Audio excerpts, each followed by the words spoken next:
हम लोगों ने इस आंदोलन को स्थगित करने का अस्थायी रूप से प्लान बनाया है। 15 अक्टूबर की तारीख मुकर्रर की गई थी कि इस दिन भीम आर्मी और आजाद समाज पार्टी के कार्यकर्ता, लगभग 1 लाख कार्यकर्ता अपने जूते के साथ अनिल मिश्रा के दरवाजे पर पहुंचेंगे और उसे इस बात का सबक सिखाएंगे कि बाबा साहेब भीमराव अंबेडकर के बारे में अपशब्द कहना, उनका अपमान करना कितना बड़ा गुनाह है। लेकिन अचानक से खबर आती है कि 15 अक्टूबर का वो कार्यक्रम रद्द कर दिया गया। जी हाँ दोस्तों, आप सही सुन रहे हैं। प्रशासनिक व्यवस्था को लेकर, कानूनी दांवपेच को लेकर वहां के जो प्रदेश अध्यक्ष हैं ग्वालियर के, उन्होंने साफ साफ कहा है कि हम ये जो आंदोलन था, ये प्रदर्शन था, इसे यहीं पर स्थगित कर रहे हैं। शासन और व्यवस्था को ध्यान में रखते हुए बाबा साहब अम्बेडकर के सम्मान की खातिर और पूरे देश से मिल रहे जन समर्थन की खातिर हम लोगों ने प्रशासनिक अधिकारियों से चर्चा की।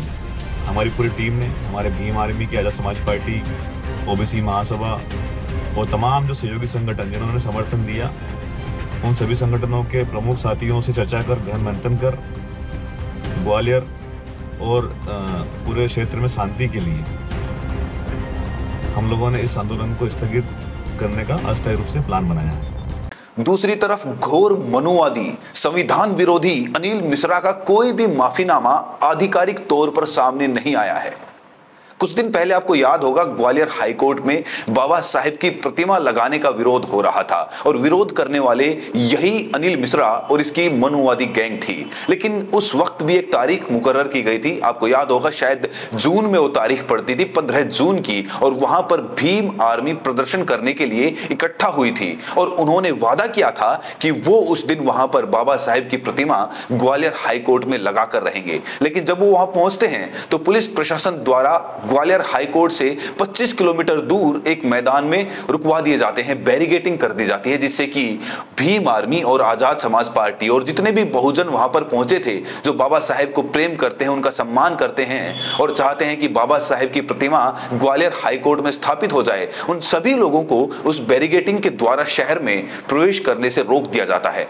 उसकी एवज में बाबा साहेब की एक छोटी प्रतिमा वहां कैमरे के सामने दिखाई जाती है और इस बात को वहीं पे दफन कर दिया जाता है। दूसरी तरफ जब अनिल मिश्रा ने बयान देने शुरू किए, उलूल जुलूल बयान बाबा साहेब को लेकर कि बाबा साहेब संविधान निर्माता नहीं है, वो तो अंग्रेजों की दलाली करते थे वगैरह वगैरह, ना जाने उन्होंने क्या क्या बोला, मैं तो वो शब्द अपनी जुबान पर ला भी नहीं सकता।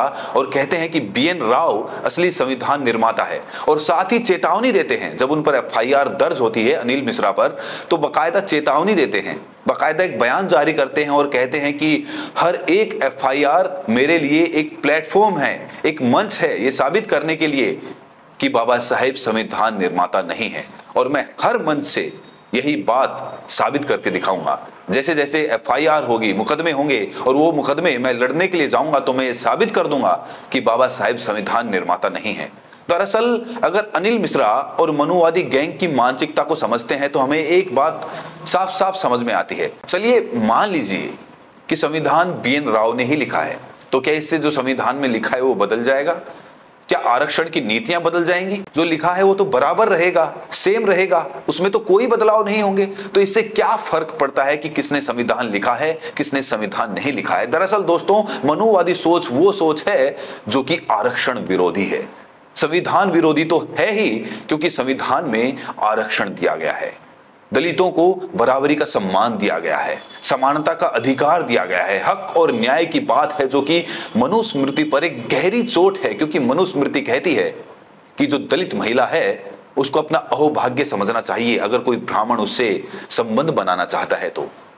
स्तन ढकने के लिए उन दलितों को, उन दलित महिलाओं को टैक्स देना पड़ता था। ऐसी व्यवस्था जो सैकड़ों वर्षों पूर्व हमारे देश में थी, उस व्यवस्था को फिर से दोबारा अतीत में जाकर लागू करने के लिए प्रयास जारी कर रहे हैं। और जारी करने वाले हैं कौन? खुद मनुवादी लोग। और इन पर कोई कार्रवाई नहीं होती है, कोई जेल नहीं होती है, कोई सुनवाई नहीं होती है। बाकायदा ऐसा प्रतीत होता है कि जो मौजूदा हालिया सरकार है उसी के संरक्षण में ये सब कुछ हो रहा है। क्योंकि ये सिर्फ पहला मामला नहीं है दोस्तों, इससे पहले CJI BR गवई पर सरेआम सुप्रीम कोर्ट में जूता उछाला जाता है। और इसके बाद जब उस व्यक्ति को, उस वकील को, उस मनुवादी को, उस घोर संविधान विरोधी को पुलिस पकड़ कर ले जाती है तो उससे कुछ पूछताछ नहीं की जाती है, मामूली पूछताछ करके चाय नाश्ता करवा के उसे वापस भेज दिया जाता है। क्या ये संविधान पर खुद कानून सरकार द्वारा हमला नहीं है? क्या ये संविधान का विरोध नहीं है खुद सत्ताधारी पार्टी के द्वारा? तो सीधी सी बात है कि जो आई लव मोहम्मद बोलेगा, जो प्रेम की बात करेगा, उस पर आपकी सरकार लाठियां बरसाएंगी, और जो विरोध करेगा बाबा साहेब का, जो हिंसा की बात करेगा, नथुराम गोडसे वाले रास्ते पर चलेगा, उसका आप समर्थन करेंगे, उसको आप संरक्षण देंगे। पुलिस उस पर कार्रवाई क्या करेगी? उसको चाय नाश्ता करवाएगी, बकायदा हंसी चुटकुले करके उसे वापस घर भेज देगी, और वो आराम से एसी में बैठकर इंटरव्यू देगा, बाबा साहेब के बारे में, सीजेआई के बारे में अनाप शनाप बयानबाजी करेगा, और आखिर में कह देगा कि ये काम तो मैंने सनातन की भलाई के लिए किया है, या फिर भगवान ने मुझसे ऐसा करने के लिए कहा, इसमें मेरा कोई दोष नहीं है। ऐसे तो कोई भी आकर कल को कहेगा कि मेरे सपने में भगवान आए और वकील महोदय को मारने का आदेश दिया और मैंने सीधी गोली मार दी। तो क्या ऐसे देश चलाओगे? अब सपने में भगवान दिखेंगे, वो आदेश देंगे, और जैसा आदेश देंगे आप वैसे ही कर दोगे और कह दोगे कि मेरा इसमें कोई भी हस्तक्षेप नहीं है, मैं आरोपी हूं ही नहीं, मुझे तो पता ही नहीं कि हुआ क्या। दरअसल किसी भी आरोपी को अगर अपना अपराध छुपाना है तो सबसे आसान रास्ता यही दिखता है कि धर्म का चोला ओढ़ लो, सरकार खुद आपके समर्थन में खड़ी हो जाएगी, आपके संरक्षण करने लगेगी, और इसके बाद आप पूजनीय हो जाएंगे, आपका इंटरव्यू होने लगेगा। खैर, हमारा मुद्दा ये नहीं था, मुद्दे पर वापस लौट कर आते हैं। बार बार भीम आर्मी और आजाद समाज पार्टी बयान जारी करती है। कभी कहते हैं कि अनिल मिश्रा को कुत्ता बनाकर घुमाएंगे, और इसकी एवज में क्या करते हैं? एक कुत्ते पर नोट लिखकर अनिल मिश्रा नाम का उसे शहर में घुमाते हैं। इससे क्या साबित हो जाएगा? मैं भीम आर्मी और आजाद समाज पार्टी के उन कार्यकर्ताओं से साफ साफ पूछना चाहता हूं, अगर आप 1 लाख लोगों को जूता लेकर अनिल मिश्रा के घर बुला रहे हैं तो फिर आप अचानक से प्लान कैंसिल क्यों कर देते हैं? और जब आप 15 जून को यह वादा करते हैं कि बाबा साहेब की प्रतिमा ग्वालियर हाईकोर्ट में लग जाएगी और भीम आर्मी ही लगाएगी, उसके बाद वो प्लान कैंसिल क्यों हो जाता है? क्यों बार बार एक नौटंकी की जाती है और जिस नौटंकी का कोई भी परिणाम नहीं निकलता है? ना बाबा साहेब की प्रतिमा लगती है, ना अनिल मिश्रा जैसा मनुवादी, संविधान विरोधी आधिकारिक रूप से कोई माफी मांगता है। तो परिणाम क्या निकला इन धमकियों का? हाँ, इससे एक बात ये हो सकती है, बचपन में आप सबने एक कहानी सुनी होगी, भागो भेड़िया आया। बार बार अगर आप करते रहेंगे, इसी तरीके की धमकियां देते रहेंगे, जो कि पूरी ही नहीं होगी, जो कि प्रदर्शन पूरे ही नहीं होंगे, 1 लाख लोग पहुंचेंगे ही नहीं, तो शायद कुछ समय में सब लोग ये सोचने लगेंगे कि ये जो धमकी है इसमें कुछ दम नहीं है, ये कुछ कर नहीं सकते, ये बस बोलते हैं, इनके बस का कुछ है नहीं। दरअसल यही सोच आज के समय में पनप रही है। आप बार बार एक तारीख मुकर्रर करते हैं और जब उसका कोई परिणाम नहीं निकलता तो आप उसे एक नौटंकी का रूप दे देते हैं। इससे बहुजन समाज की ताकत मेरे अनुसार और ज्यादा कमजोर हो रही है। अगर आप एक दृढ़ संकल्प लो, अगर आपको कुछ करना ही है तो उसे पूर्ण रूप से आखिरी अंजाम तक पहुंचाओ। बहन कुमारी मायावती जिस तरह की भी राजनीति करती हों, लेकिन जो बात बोलती हैं ठोस प्रमाणित रूप से बोलती हैं, सबूतों के साथ बोलती हैं।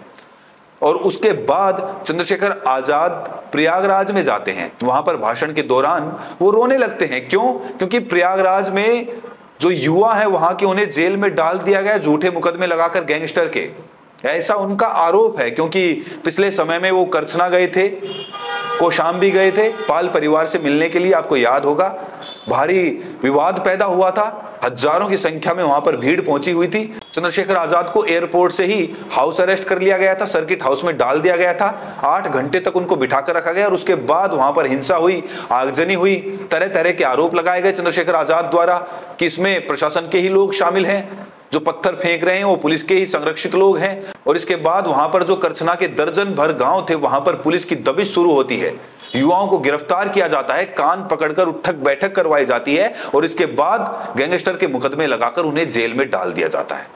उस बात को कितने महीने हो चुके हैं आपको याद होगा। लेकिन आज फिर से जब वो प्रयागराज पहुंचे तो वहां पर उनकी आंखें नम हो गई कि हमारे जो भाई हैं वो लाठियां खा रहे हैं अपनी पीठ पर।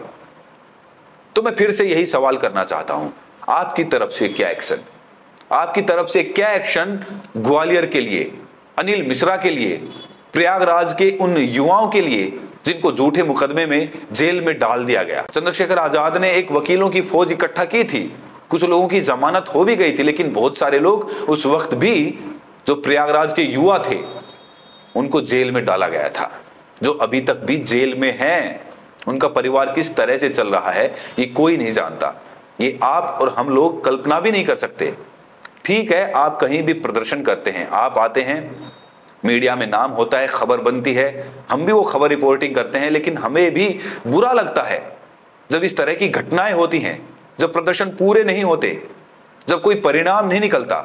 हम भी उम्मीद रखते हैं कि बहुजन जो क्रांति है, जो मिशन और मूवमेंट है वो आगे बढ़े, लेकिन सिर्फ गीदड़ भभकियां दी जाएंगी और उसका कोई परिणाम नहीं निकलेगा तो अनिल मिश्रा जैसे लोगों का हौसला और ज्यादा बढ़ता चला जाएगा।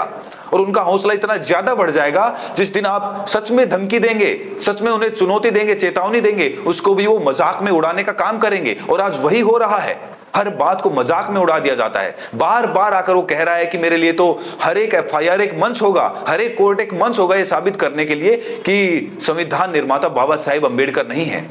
बार बार बाबा साहेब अंबेडकर को अंग्रेजों का दलाल बता रहा है, लेकिन उसके खिलाफ कोई कार्रवाई नहीं हो रही है। दोस्तों, बहरहाल इस वीडियो में इतना ही। आप इस मुद्दे पर क्या सोचते हैं अपनी प्रतिक्रिया जरूर दें, और ये वीडियो आप देश के किस कोने से देख रहे हैं कमेंट्स में जरूर बताएं। बहुत बहुत शुक्रिया।